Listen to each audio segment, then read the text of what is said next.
Dahil sa tumaas na transportation cost, nagmahal ang karning baboy sa ilang pamilihan. Live mula sa Marikina, may unang balita si Mark Makalalad ng Super Radio DZBB. Mark. Ivan, muling tumaas ang bentahan ng karneng baboy. Dito sa Marikina Public Market, tumaas ng 10 pesos per kilo ang karneng baboy. Mabibilang kasi ng 350 pesos per kilo at ang liyempo naman ay 400 pesos per kilo.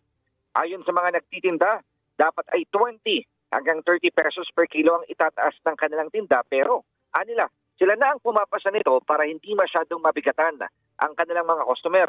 Tumaas na transportation cost ang dahilan ng mahal na presyo ng produktong petrolyo, kaya nagmahal din ang bentahan ng karne.